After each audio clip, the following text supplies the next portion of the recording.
A guy like this, he's thinking of women as one or two things. You're either a saint, a Madonna, or you're a fucking whore. And he needs to control. He needs these whores to submit.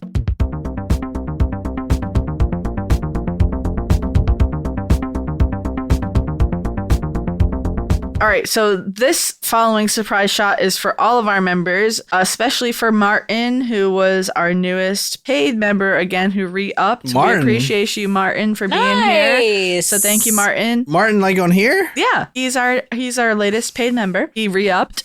So, Nice, but for our free members who are here, we appreciate you. And we're gonna go from N. Shinome, Jenny, Barbara, Daya, Yaram, Gosha, Random, Ashley, Sabir, Enzo, Kehi, Maho, Cooper, Samantha, Hannah, Courtney, Chatima, Trinity, Allison, Jera. Are these all real people?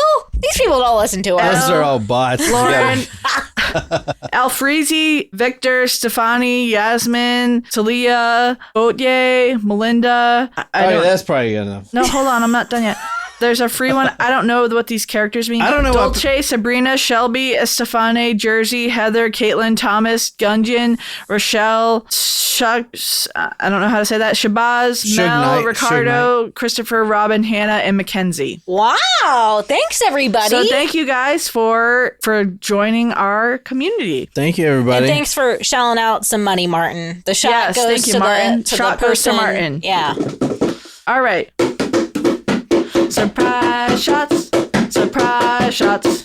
We don't know what they are because they're a surprise. I say, I feel like that you just named like the total number of listeners that we have. No, there were more from before then, but I don't know. I guess Patreon just started that free member thing. I don't know what they get. I mean, I guess they get all our live streams now. yeah. But not. I really do like this hazelnut. It's It quite really good. tastes like a coffee colada. Pour me some Like, more. you know what I'm talking about? Babe, you have it right in no, front of you. Watch yourself. I can drink what I want. It's on your table. You're not my mom. No, but she's your wife. Welcome back, everybody. We are in the middle of a great...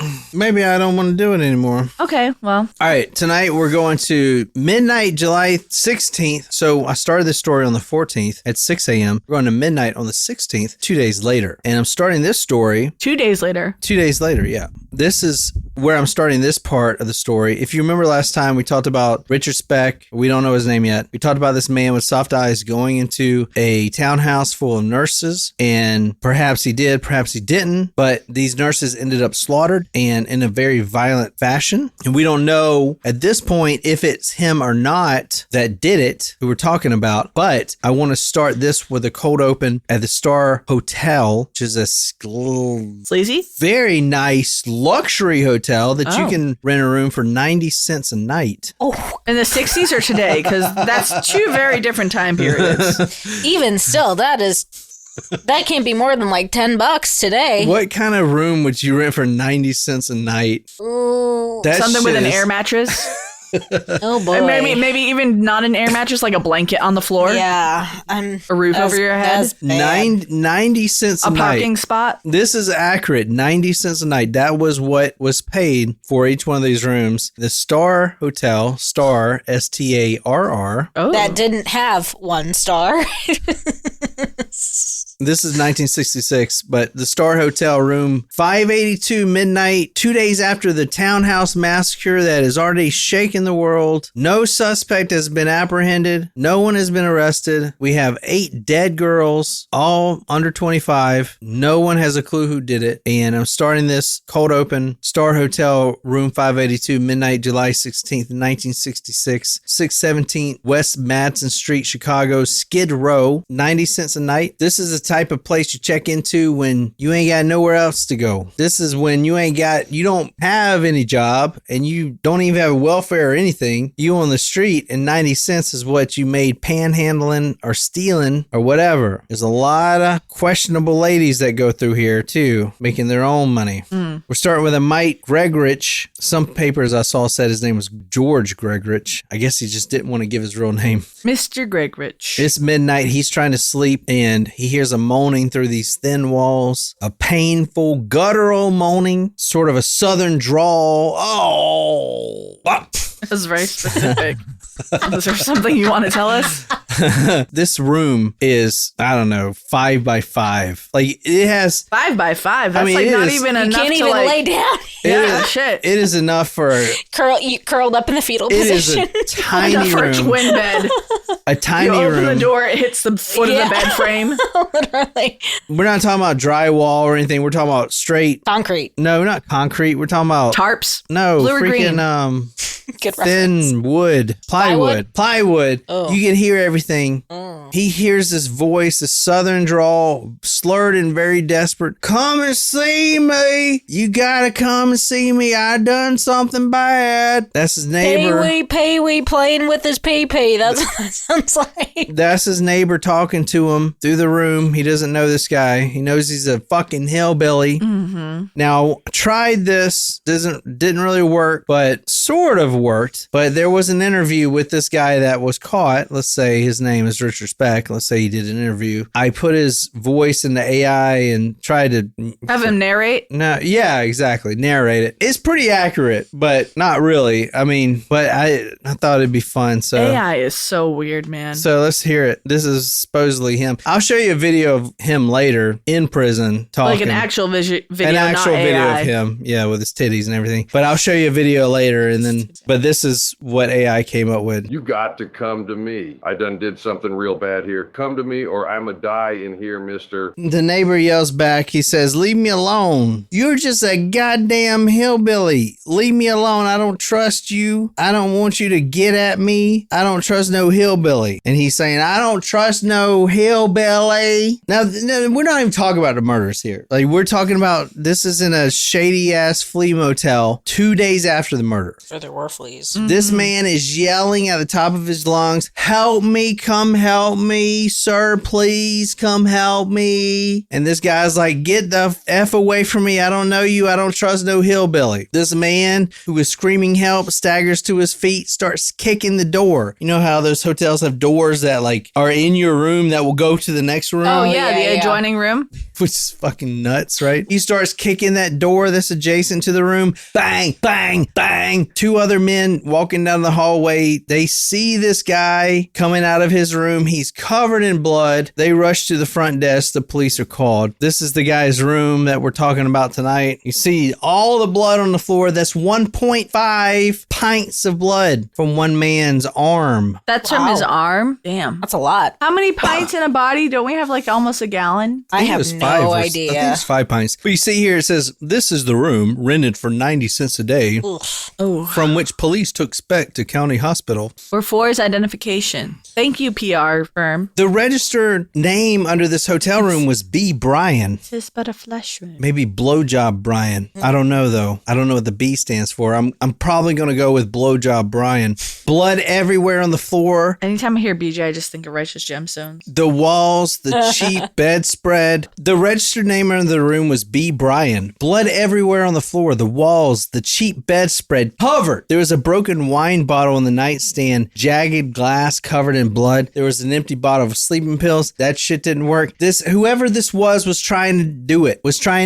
Do what, in his life? End his life. And he had more money than that. He had at least $23 in his person, but yet he's going to end his life for 90 cents in the hotel. You could have gone to Hilton and spent a little bit more for a view, but he decided to end it 90 cents for a hotel room. In the room, there was a Chicago Tribune paper covered in blood. And this is the paper. It said, eight student nurses slain. That was the paper, covered in blood. So he had that as a reminder to himself. Scrolling down the newspaper was a photo of this man. Although police won't make the connection yet. Keep in mind, they were really busy.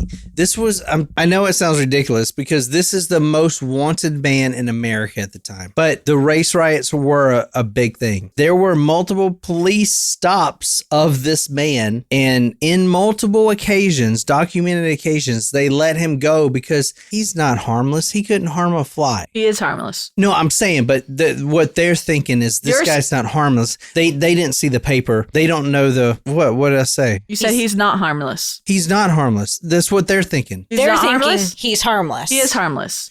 The police are thinking he's not harmless. That's why they let him go. They don't think he's anything. Harmless means that he's not going to do anything. Huh? Oh, fuck it. Whatever.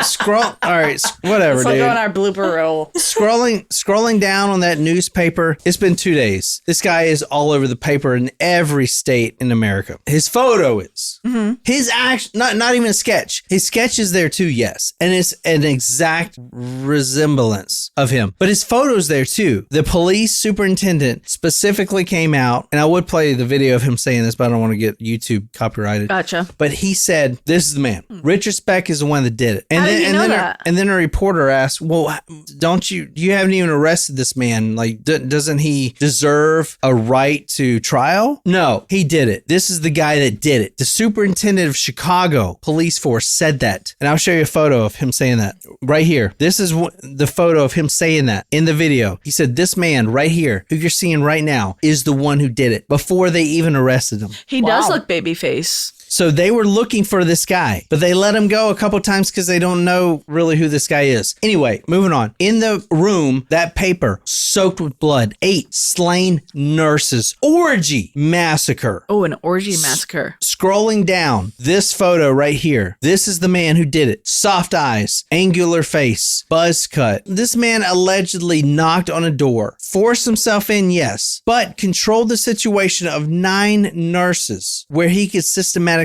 kill everyone. Would you trust this guy? Not to victim blame, but would you trust this guy if he comes in and he smiles like that? He seems harmless. I don't know. I mean, hey, you don't know what people are going to do. I can't answer that question, and I don't know if it's because I know who he is and have been like influenced that way, or I don't know if it's just my intuition. I can't tell. If you were to ask me that before we knew who he was and what he did, I might be able to answer it better. No one knows who this guy is yet. He's just some random asshole at the Flea Motel, the Star Motel, 90 cents a night that has tried to kill himself. Whatever. He's also had a prostitute there an hour before he tried to kill himself. A Colombian prostitute, right? He's also been on drugs. He's also got a bottle of whiskey there. He's got a cheap bottle of wine, which he broke and tried to kill himself. He's just a fucking nobody. How many nights has he been at this hotel? Not even 2. Where was he before I'm not trying to frustrate you, but like, where was he before the night of the murder? Was he at this hotel the night before the murder? Because you said he had this bottle of whiskey. So like, what? Or was bottle that of just wine. He broke a bottle of wine. Well, you said bottle of wine, but you also said whiskey.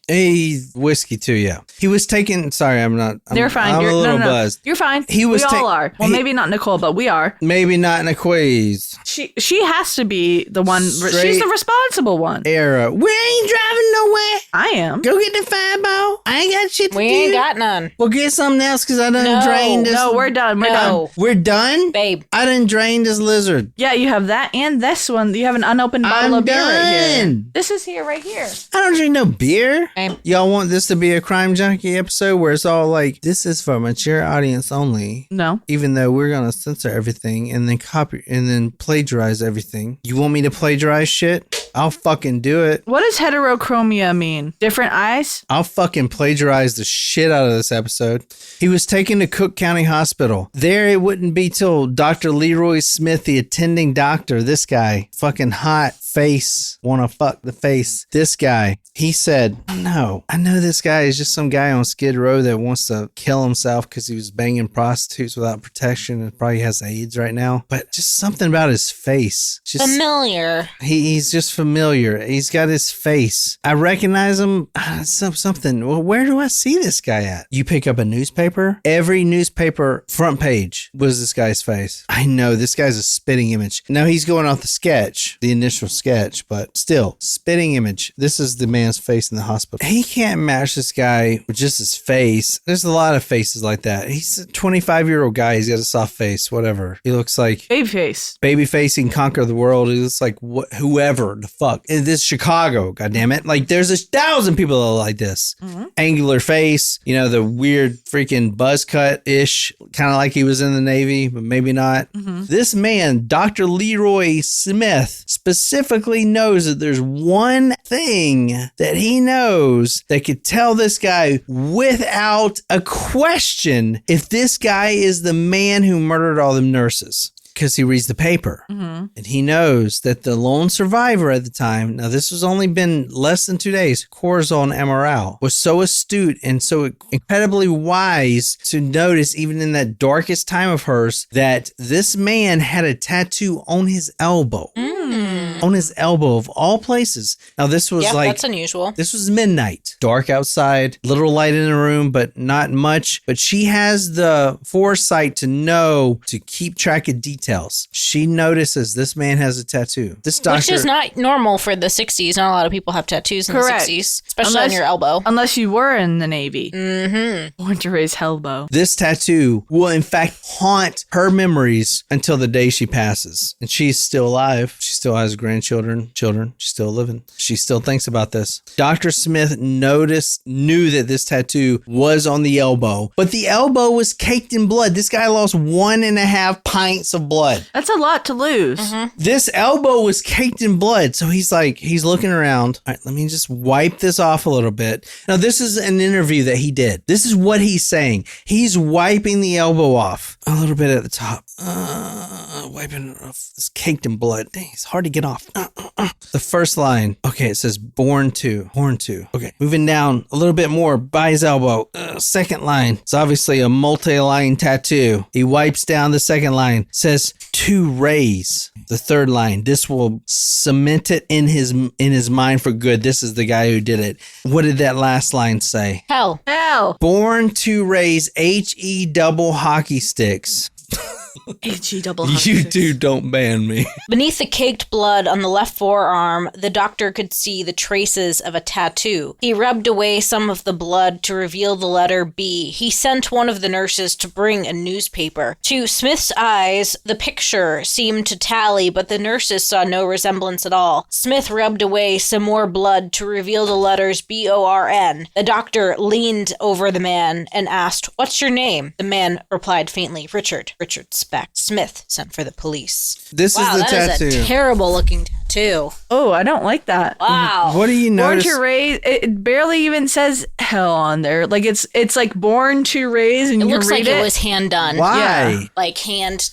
Why can you read all the lines Is but it not upside the hell? down? Is hell upside down? Why can you read all the lines but not hell? I don't know. Tell us. Think about it. All the other lines are perfectly readable. Would they not finish the tattoo when he got it done because hell is a bad word? Hell is sort of a bad word. It's a bad place, especially during that time period. It was a much more aggressive curse word. This doctor recognizes his face but is not sure. He wipes the blood off and then he sees that tattoo that Corazon, the only survivor, saw and will forever see in her mind's eye, born to raise hell. Now, the hell is burned out, which we'll talk about in a little bit, but just try to put that in your mind. Why would someone burn out that word hell?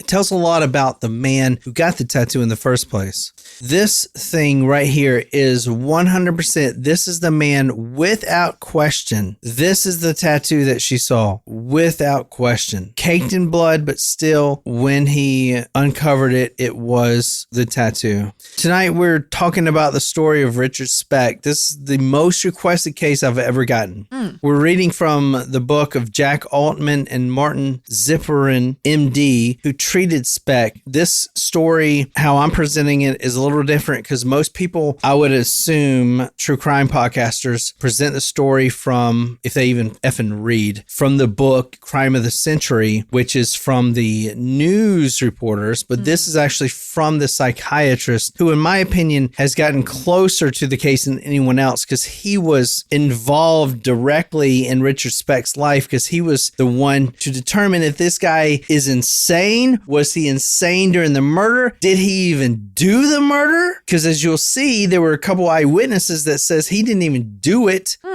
So not only did he not do it, or did he do it? Was he insane during the time? Could all of this be associated with something mental, some psychological breakdown? Was it even his fault? There's no way a 25-year-old could do this, kill 8 nurses in a single night. It is impossible. So a panel of psychiatrists, psychologists Forensic investigators, the gamut, were assigned to this case because the public didn't buy it. There is no way this man, who looks like he does, so innocent, could do such horrid things. Okay, you got me. He did it. Well, why? Tell me why. I don't know. Let's get some psychiatrists involved. Let's probe this guy's mind and see if he even did it at all and why he did it. Why could this Jekyll become a Hyde? Ooh, is good what reference. they really wanted to find out. That's the book we're reading. The main goal of this psychiatrist, Dr. Siffrin, was to determine whether this man was insane at the time, whether he even did it, and if he did it, whether he was, quote, fit to die, end quote. Now that's something I've never really heard before, but it is really surreal. Fit to die. When someone is arrested, let's say Jen gets arrested for public exposure. She's showing her puss. She gets arrested. Jen, you are now public property. You are now state-owned property. Oh, how can a person be property? You are arrested under the state. You are now state-owned, federally owned, depending on the crime. How can anyone own somebody? You are a property. If you cut your wrist because you don't want to face your puss showing trial, you cut your they wrist. wouldn't show my puss. You are now liable of potential manslaughter of yourself because you're property. This is what happens when you're arrested. You're property. I never really thought about this until this case. It's really surreal. But when someone is arrested, I just don't understand how any person can be property. They're a person. when they're arrested, you don't have rights. You are now property of the state. Therefore, if you harm yourself, you are basically vandalizing public property, or not public property, but state property. Property of the state. Interesting. Property of the state. Therefore, it's I've never seen this before, but it's interesting. They wanted to determine whether he was fit to die, whether he was mentally fit to be put through the death chamber, and also make sure he wasn't self-harming himself, because that could be other charges leaded on damaging state property. This is the first case I've seen it. Damaging state property is the first case I've ever seen it. I mean, we all know how I feel about the death penalty, so I don't think that anyone is fit to die. You want everyone to die. No, I don't. I think that I don't believe in the death penalty. I don't believe in the death penalty the same way I don't believe in ending anyone's life that is not in 100% ownership of their own body. And that's all I'm going to say about that. Well, what about this guy? Could a random guy walk in and kill 8 people? Is he okay to be put to death? But what if I tell you this guy no one should be in charge of anyone's life except for God. But what if I tell you this guy didn't know what he was doing? And he wasn't there mentally. I mean, he was there, but he wasn't there mentally. He had no idea he was strangling and raping these nurses. Should he be put to death? No one should be put to death. Or should he even be in prison? You shouldn't be asking me that question. Could you even be? Yeah, he should be in prison because he was ultimately responsible. But he's insane. He's not irresponsible. I don't He's care completely if he's insane. Well, he did it. He did it. So yes, he should be. He should be held accountable in some rest of his life. Accountable? How? He didn't have any idea he was doing it. He was blacked out. Well, he clearly remembered it was him. Well, the newspaper that was found in his seedy hotel room seems to have triggered his memory. The reason I'm getting into this is because the psychiatrist doesn't believe, if you read his book, that he was responsible for the crime. Because he wasn't in his right mind? Because he wasn't in his right mind. He was insane. You remember that case we did that was in Canada? Mm-hmm. This kid, he killed 5 of his friends, literally stabbed them at a party. Yep. Like, boom, boom, boom, boom, boom, boom, boom, boom. And then he went to McDonald's. Yep. Yeah. Literally slaughtered 5 of his friends. Mm-hmm. Got off scot effing free. Or how about I don't think that's, but that's me. You're asking the wrong, you're asking someone who you know is pro-life. I don't think that anyone should be put to death. I don't think that anyone should be, I'm not talking about the other part of it, but you can assume, I am pro-life. I don't think you should be able to say who gets to die. I don't believe in that. But should they be held accountable? Yes. But I don't think that necessarily means death. It doesn't mean death. Hell yeah, Shram. Owned. I pwned you. Me? You own me? What does pawn mean? Pawn, it's like owned, but who is Stram saying who's owned? She's talking about the state owning him, basically. Martin, that's a lot of words to read. I'm kind of drunk. No, I don't. Martin no, says, Martin. I know this. If a person dies in prison, they don't give the body back to the family for a formal burial. The state buries in a BS cemetery. Interesting. And honestly, Martin, no eye for an eye, because who am I to say whose eye is for whose eye? That's not my call. Do I understand an eye for an eye? Yes, I do understand it, but who am I to say? That's not my call. So, was this guy insane? Maybe. Was it even him? But he was very intoxicated. We have two strong witnesses that says he was at the bar playing pool during the murders. These two witnesses didn't know Speck. They just see him at the bar all the time. This man is jobless. He's a former seaman.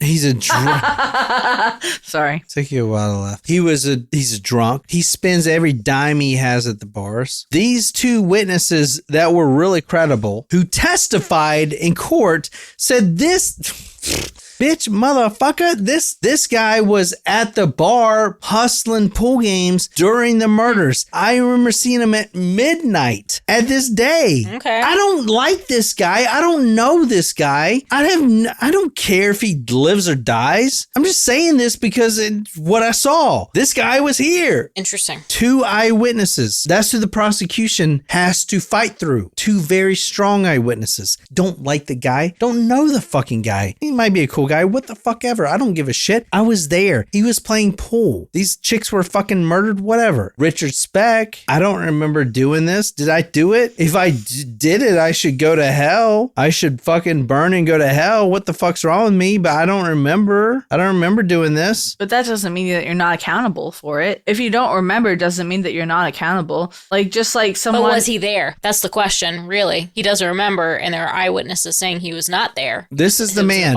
This is the man that we're putting to trial right now. I mean, yeah, he's pockmarked. Mm-hmm. He's kind of got a James Dean, kind of got the big ears to pick up all the good radio stations. He's not like the most attractive person, but he's not like the most unattractive person. Yeah, he's no John Perry. All right, I'm just kidding. No one can be John Perry. John Michael Perry. Don't use my real name. You did first. My real goddamn name. You said it. You said it. Jonathan Harker.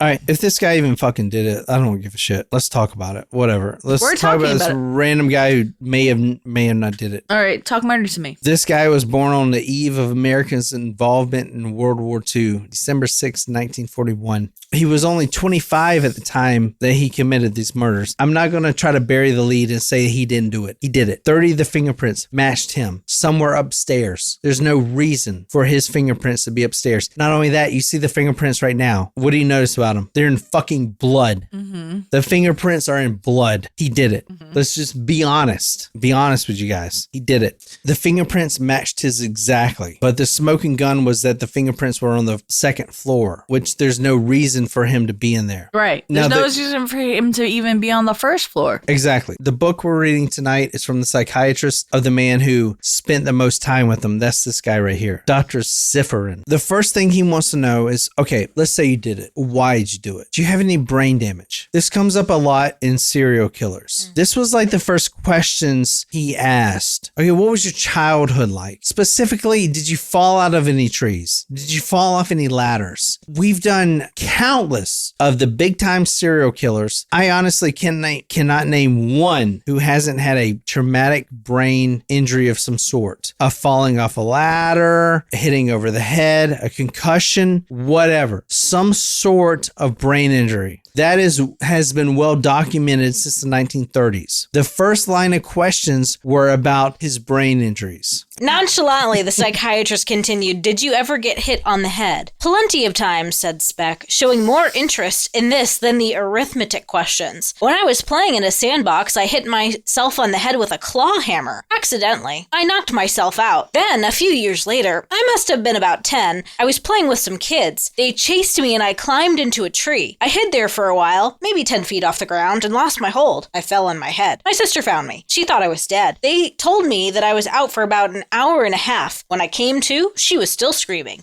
"He's dead! He's dead!" About 5 years after that, I did it again. This time, I was running down a street and ran my head straight through a steel awning rod. I was knocked out again. That thing must have gone right into my brain. See that patch of light-colored hairs on my head? That's where it hit me. On top of that, I've been pistol whipped by cops and I've been beat up in bar fights. Hundreds of times. Hundreds. That's a lot. That's a lot of times to be hit on the head. It's hard to set the stage here, but the public, they don't buy it. You kill 8 people. Yeah. 8 nurses. Right. Teenagers. Yeah. Well, 20-year-olds. Late, early 20s, yeah. Okay, whatever. Put them to death. Why? Why did you do it? Why? What was the motive? Yeah, there's an outcry. What the fuck? What is going on? Right.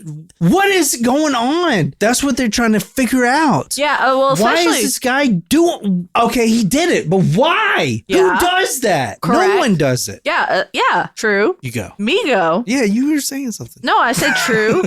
No, I agree. Especially in that time period, there's like in the 1960s, yes, there was a begin. Like you go back a little bit to the 1800s is really when you start like psychology, right? You start thinking about the brain and why do people do the things that they do. But the 1960s, compared to now, you would say like if you were in a trial, you would be able to prepare and be like, this person had TBI, this person had blah blah blah blah blah blah blah. But in the 1960s, that understanding wasn't there. So you want to know why? Like there's not as much understanding. Is there something wrong with this man? Yes, clearly there's something wrong with this man. But you don't have that understanding. Like what the fuck is wrong with you? Why would you kill 8 people? Why would you break into a house and 8 nurses that are saving lives, obliterate these people and sexually assault them and do all of these things? Like what is wrong? Like, I don't understand what we're doing. In 2026, you have this person and you're like, okay, well, this is XYZ. Does this make you less guilty? No, but you at least have some sort of an understanding. These are the conditions. Like you can't talk about a 1966 crime in the frame of 2026. This is something that happened 60 years ago. Yeah, so at the time, just like it is now, like people want to know why. They're not satisfied with, okay, he's a monster. They need a resolution. They need to know, okay, this guy was this or that, the other. That's why he did it. If there's no resolution, the human psyche isn't happy, isn't satisfied with the event. But at least a third of like diagnoses weren't even available at that time. I know, but this is coming psychology, so... But at the time, psychology in the 1960s, like we have the DSM-5R, which is the 6th plus version of the book of I thought they stopped the DSM. Didn't they stop it? They did, but the most recent version was 5R, which you have the DSM-1, the DSM-2. Like how many revisions were made to that even DSM? He was diagnosed with organic brain syndrome. So this wasn't a new theory. This was actually a 1930s, 1940s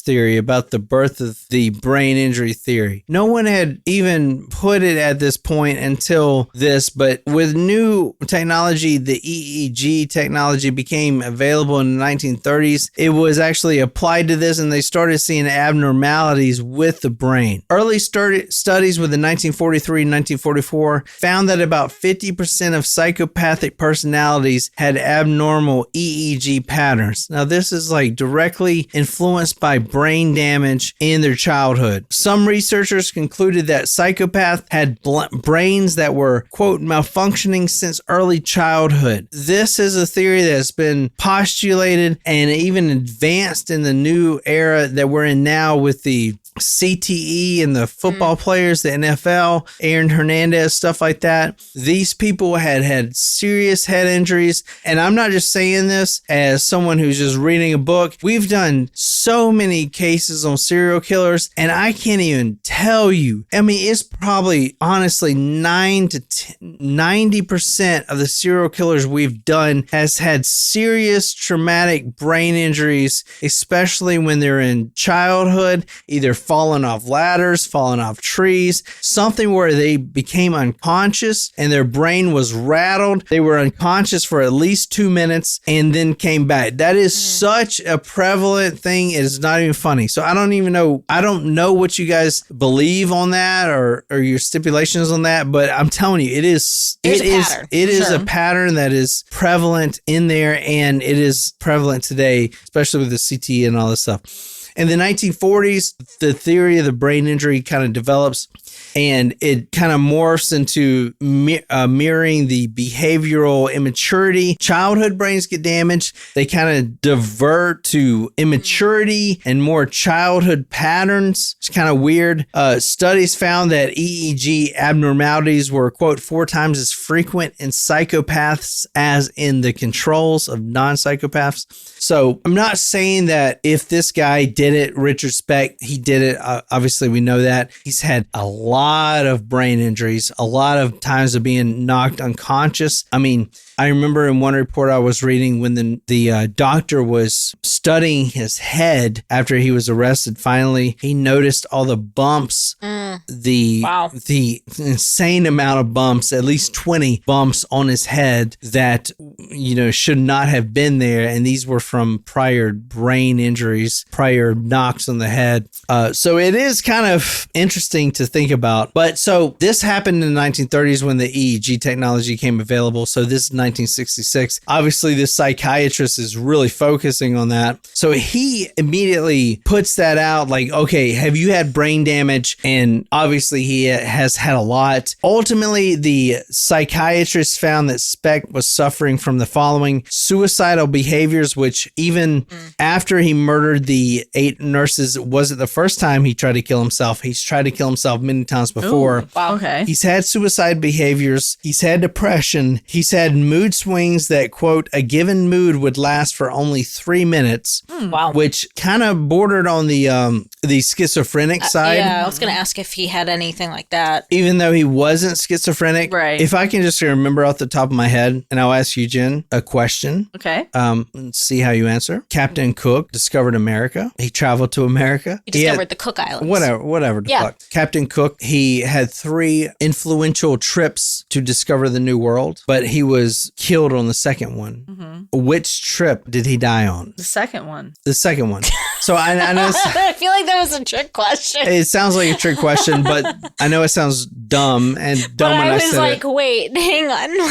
What's the right I know it answer? sounds dumb, and it sounds dumb that you think I said that like that, but No, it that doesn't is- sound dumb. I was actually a question they give to people that suffer from schizophrenia, because if you're suffering from schizophrenia, you would most likely say, I don't know anything about Captain Cook, or something like that. Kind of interesting. divert from the obvious of, okay, he had 3 trips, but he died on the second one. funny He's that- obviously dead. Well, I don't know. My brain was going more times.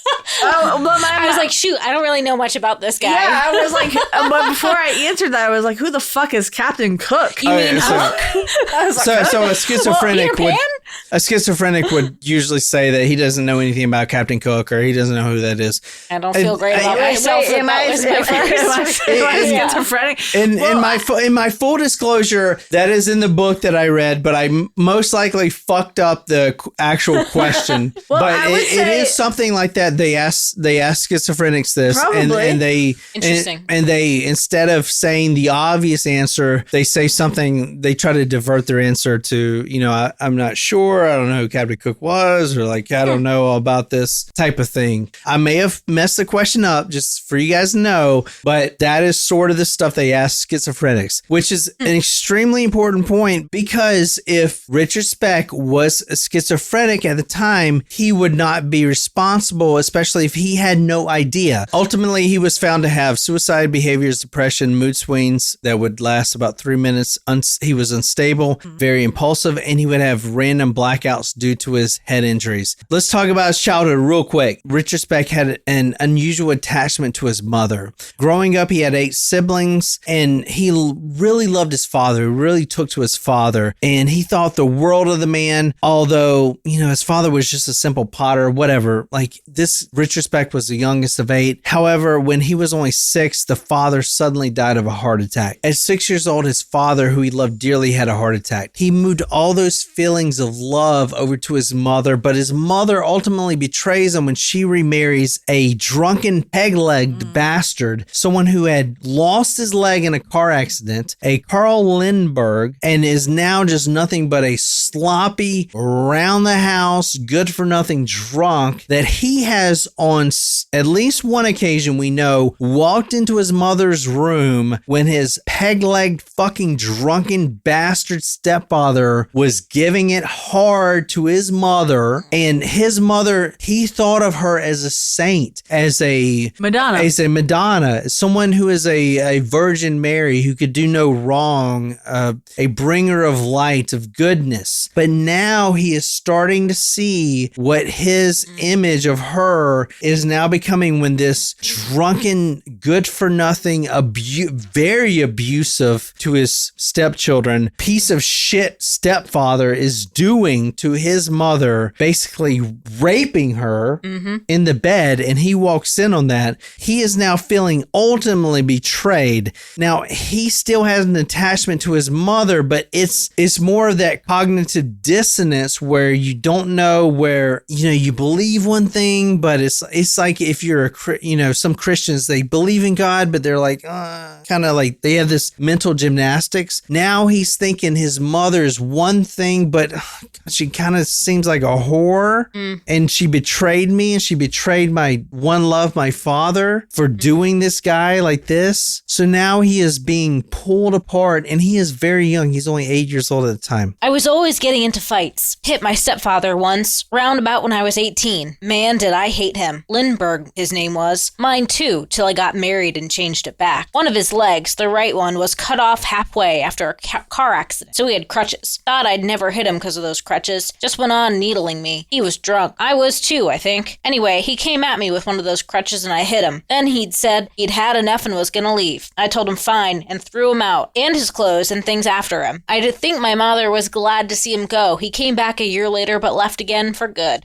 This is the mother right here. Through his time in prison, the mother will become a staple. She'd always be there. She'd always be bailing him out, giving him money, defending him, whatever he needs. She became the ultimate like Edmund Kemper type mother for this man. He was very, not sexually attracted. Right. But he put almost her on like a pedestal. Yep. She was a pedestal, but he was torn between these two things. At the time, he dropped out of school at 15 and he went nowhere, But most people would say that he couldn't hurt a fly because of his face. He had an innocent face. But deep inside, he had a hatred that was building up after he saw his mother being ravaged by this peg-legged fucking guy that wasn't his real dad. He had a hatred for whores. And he says this word a lot. So it's not like I'm saying it just for dramatic effect. In the book, you'll see he says this word excessively, the word whore, from the author Ryan Green. They could lift their skirts up and make any man go weak. It didn't matter to them that Richard was stronger than them because they had a secret power over men that let them ruin everything whenever it took their fancy. He was done bowing down to it. He was tired of the tyranny of whores. He wasn't going to go around sniffing their skirts and begging for them for what he wanted anymore. He was strong, they were weak, and the rules applied to them just the same as everyone else. Whores would give him what he wanted or he cut their pretty faces. He squeezed their soft necks until they all went blue.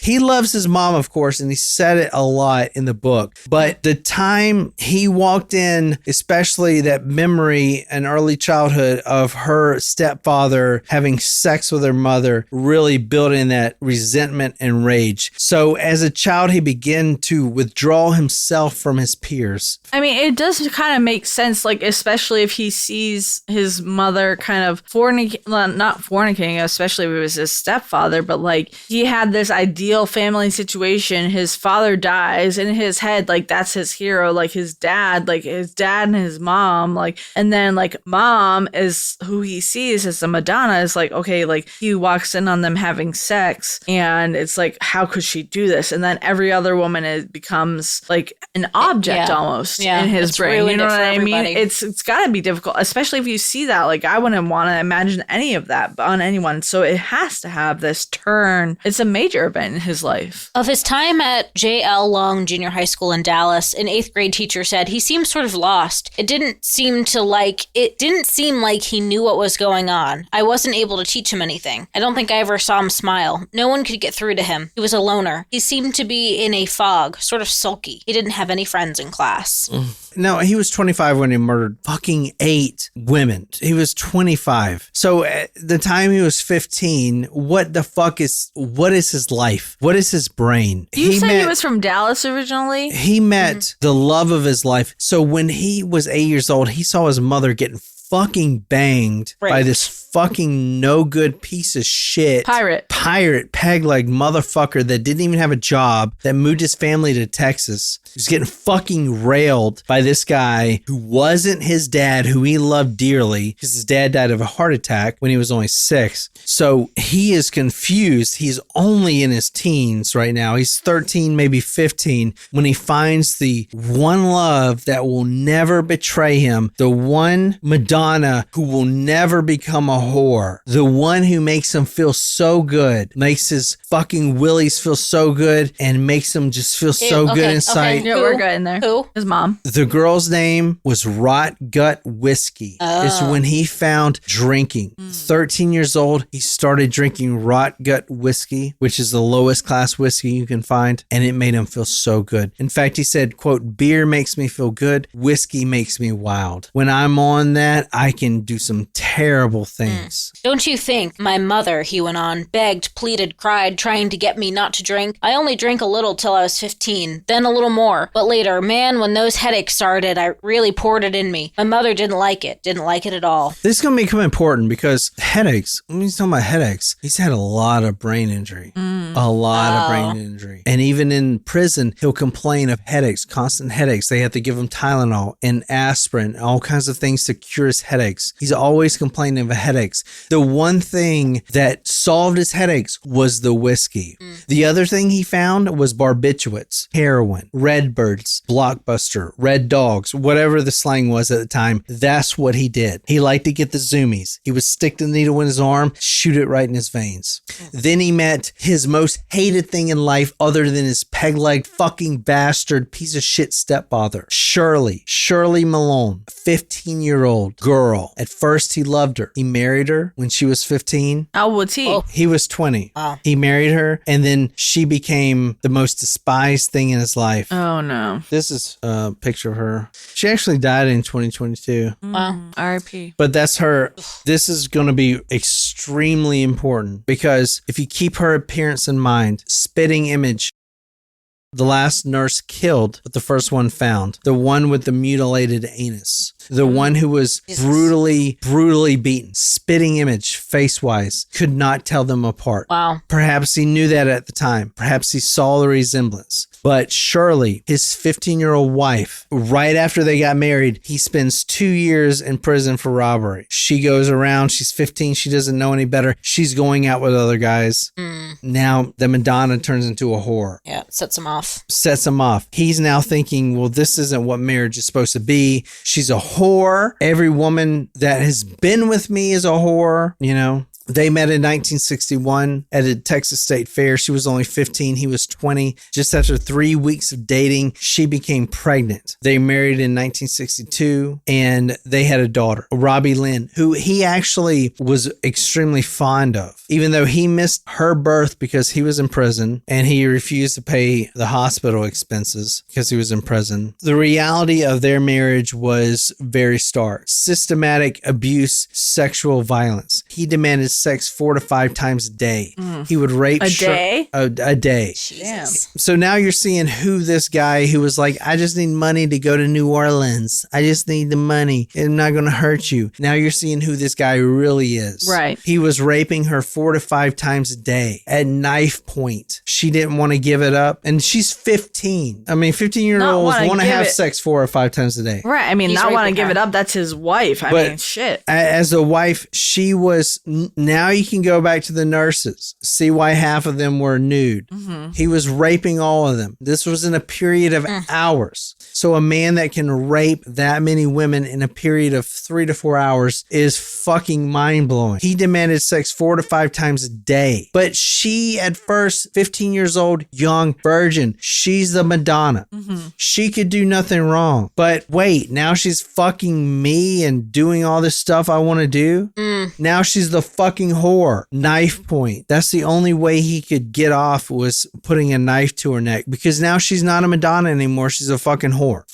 He was paranoid that Shirley was cheating on him, which was unsubstantiated, but most likely he was in prison for 2 years right after they got married, so maybe. To punish her for these affairs, he would bring home prostitutes and fondle them right in front of her house, their house that they shared. When she was pregnant at the time, he would laugh at her, look in her windows, and drive off. He would not take care of the financial responsibilities. How many kids did they end up having? Just one. He would slap, choke her, and especially if she refused sex. The probation officer noted that, quote, when Speck was drinking, he will fight or threaten anybody as long as he has a knife or gun. When he's sober or unharmed, he couldn't face down a mouse. Shirley reported that she lived in constant fear of him. Even when he was sober. Not when he was sober. He probably wasn't really sober ever. Well, that's what I'm thinking. In fact, the psychiatrist of that book you're reading says Richard Speck had said once before, hey, doc, just saying, would you be okay if I watched your kids one weekend? The psychiatrist said, Jesus. Absolutely, as long as you're not drinking or on drugs. Couldn't do it. The fact is, where we're going with this episode is, it's not just a headbanger thing, it's the drugs and the alcohol specifically, which I'm going to talk about in a second. In 1966, she filed for divorce. 4 years of marriage. She took custody of the daughter, fearing her life was in jeopardy. She divorced finally in March 1966, and she had quickly remarried. And that was the breaking point.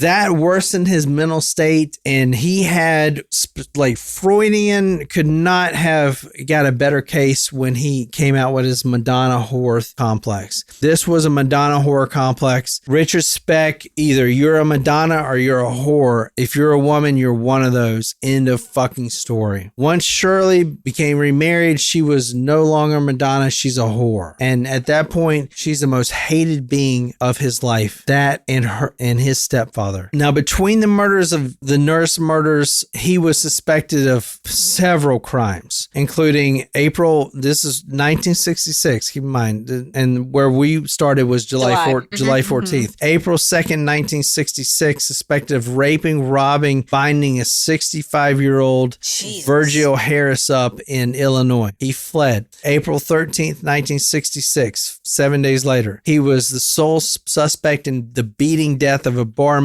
Mary Kay Pierce. 3 young women on July 2nd, 1966 went missing and were never found. Wow. 4 girls between 7 years old and 60 were found murdered and possibly linked to Speck, but he fled. On July 13th, 1966, just a day before the murder, he followed, literally 12 hours before he went into that nursing home, that nurse's townhouse.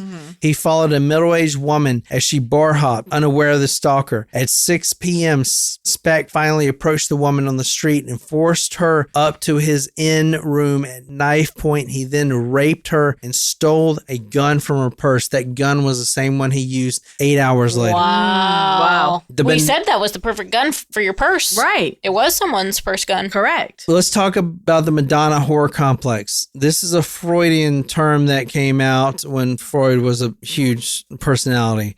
It's a psychological phenomenon that first identified by Sigmund Freud. It categorizes women into two mutually exclusive groups. The Madonna, pure, virtuous, saintly woman worthy of love and respect, but not sexually desired. Or the whore, sexually degraded women worthy of lust, but not love or respect. Freud's famous quote capturizes it. Quote, where such men love, they have no desire, and where they desire, they cannot love. All right. So are we starting to see a prevalence with this case? Is this man who forced his way into this townhome full with nurses and saying that he's just there for his money for New Orleans? Is he really saying what he's meaning? No. Is he really honest? Or is he there for ill intent? Ill intent. There's certainly a pattern. If women are two things, either Madonnas or whores, the nurses, he knew that nurses lived there. He knew it. He stalked them. He knew that they were there. He's been by there plenty of times. He knew that there were nurses there. Why? Because ultimately in his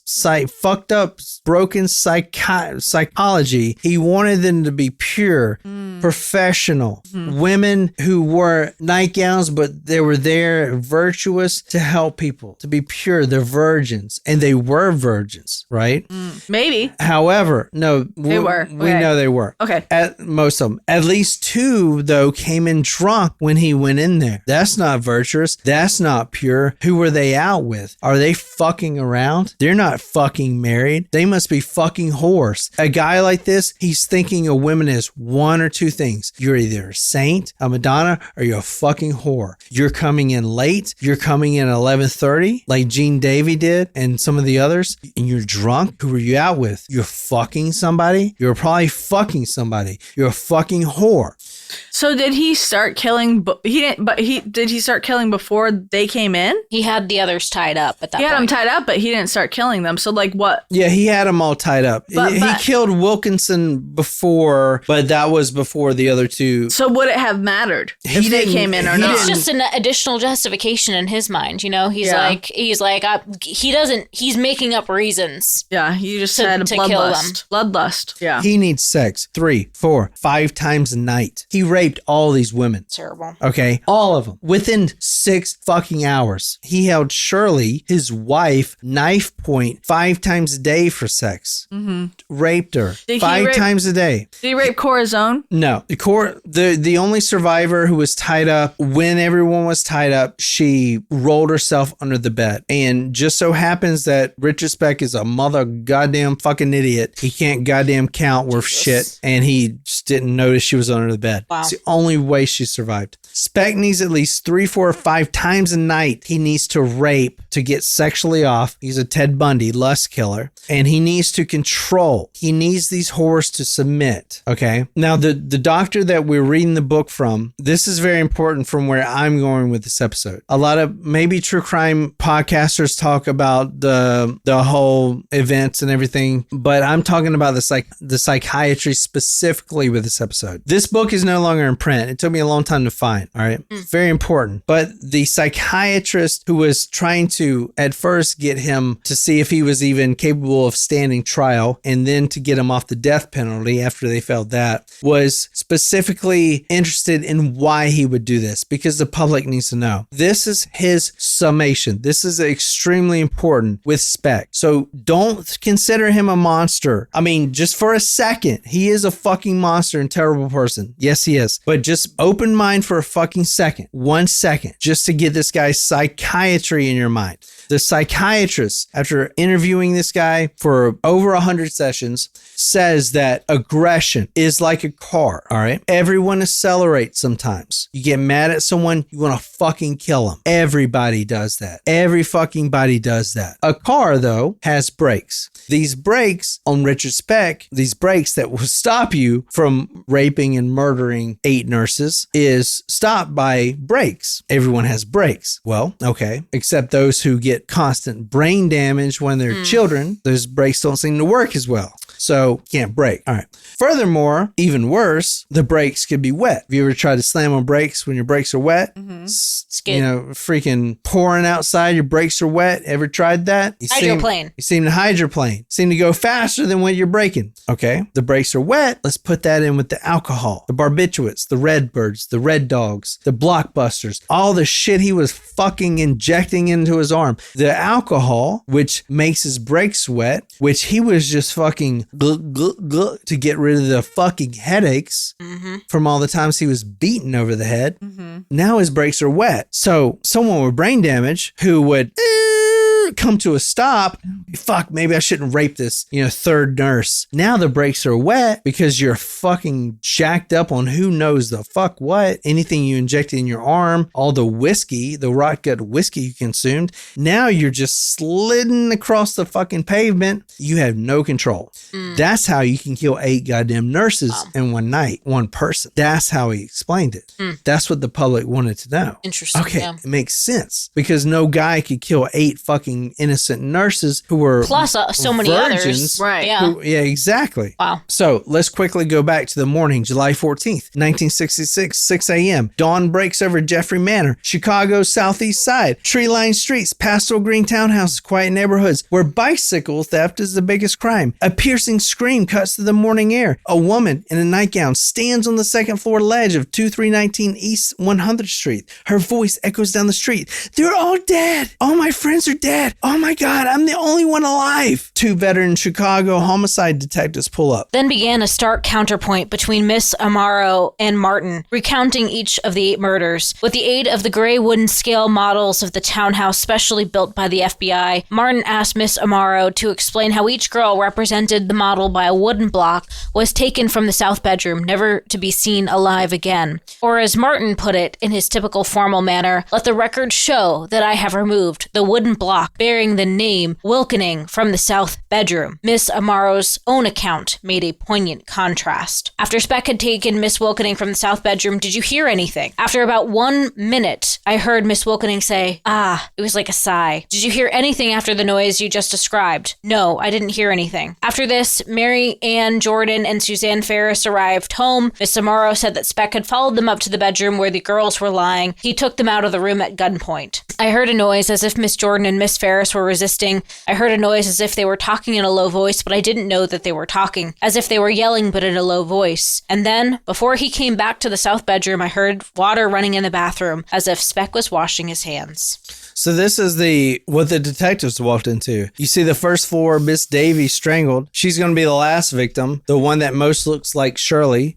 Spitting image. She also had a mutilated anus, was beaten to, she was unrecognizable. Upstairs, you see the 2 nurses on top of each other, but mostly you see them in separate rooms. Yeah. That he did that on purpose so he wouldn't freak out the nurses. Oh. To go through real quickly, Pamela Wilkening was the first taken from the room. This is her right here. A young nurse, very innocent looking. Her initial defiance set the mood for the entire night. She spit in his eye, a final fuck you to the piece of garbage. From her autopsy report, she was stabbed once in the left breast, died when a thrust punctured her pulmonary artery. After this, Jordan and Ferris arrived home. Why did they come in late? What were they doing? Why were they here at 12 at night and midnight? Why did they smell like alcohol? They weren't married yet. They must be fucking whores, not Madonnas. Susan Ferris stabbed 18 times. According to him, this whore is not dying, so he strangled her with his long fingers. Marianne Jordan stabbed through the left breast with such hatred, such animosity, that it penetrated her heart and the floor where her dying body lay. But that's not enough. The way she looked at him during this, judging him, even though the moment that he thought he was in complete control, she somehow still had the power that this man could never, ever wield. Stop looking at me so judgmental, he was thinking. The knife blade enters her left eye. He pulls it out and wipes the blade on her gown. Oh my God. Nina and Joe Schmel down the next hall, the next bedroom, front west, body on the bed, throat cut. 2 Filipino girls in that room, another girl throat slashed. stabbed 3 times in the neck. Valentina Pazon, when the detective initially went into the house, he reported the following to the paper, quote, her throat was slashed so deep you could take your entire hand and place it inside the wound. Now, Corazon, the only survivor, claimed that she would say, quote, ah, more loud than the other 2 American girls. So I'm thinking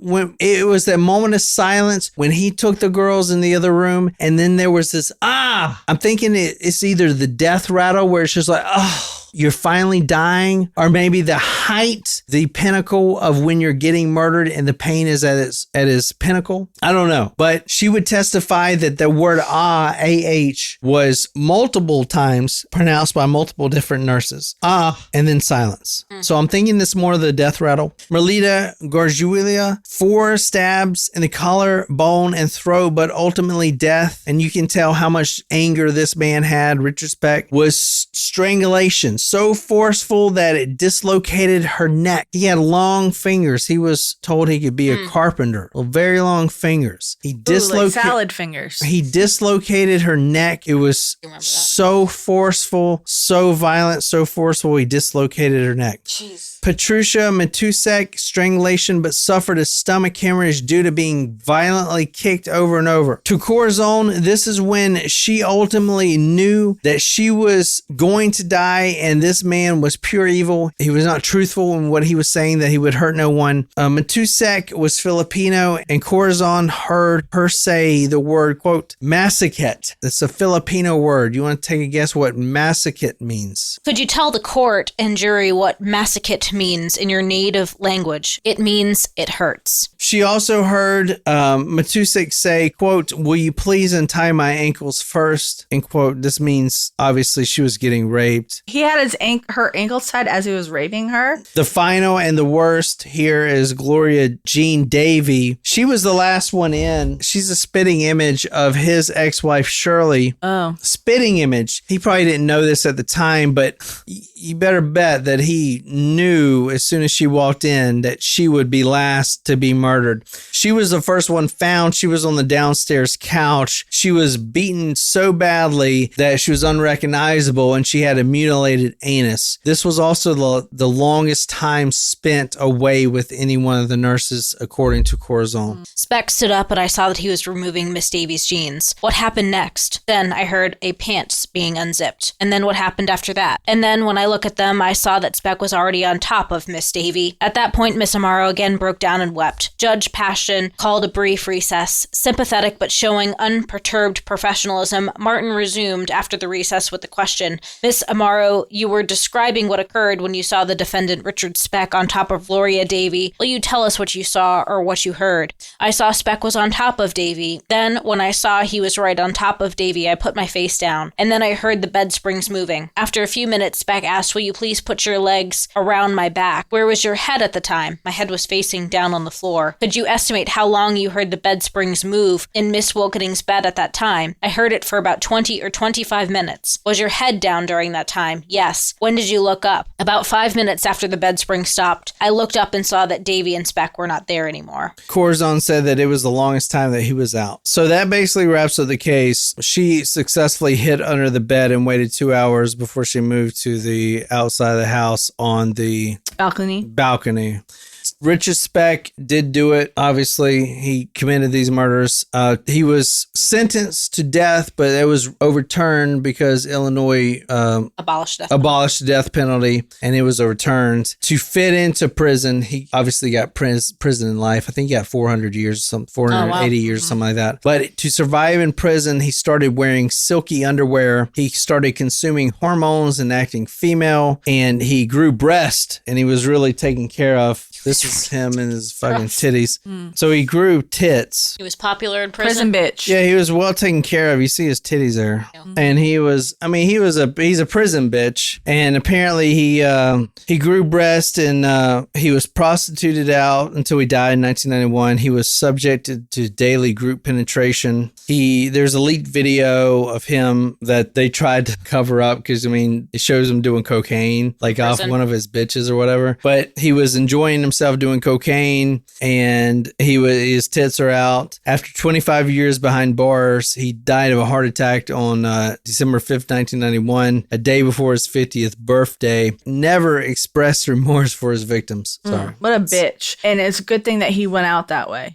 Damn. If you see the video, That's crazy. It looked like he was having fun in prison. I don't know. It's wild. So the thing about this case is like, It's just interesting for him to like his crime was like raping women, and then he's just like, all right, well, let me just take it instead. Yeah. So like, That's interesting to me. Yeah. so I told you I could get through that fucking case. He did. That was great. You did great. Fucking Fantastic story. Sobered up I real quick. To say it that way, but you got through No, it. that the is fucking a- story sucked ass. No, it that's did a very not. memorable case. That's for sure. You know who sucked ass? Richard Speck, probably. Yeah. Ew. I just wanted to prove to Martin that I You get did it. sober You up did. You to did get it. through it. You did a great job. Yeah. You only said whore about 3 times.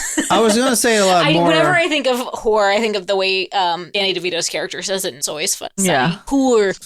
All right, we got to get Jen out the door. Yeah, we do. So good night, you lovely, lovely people.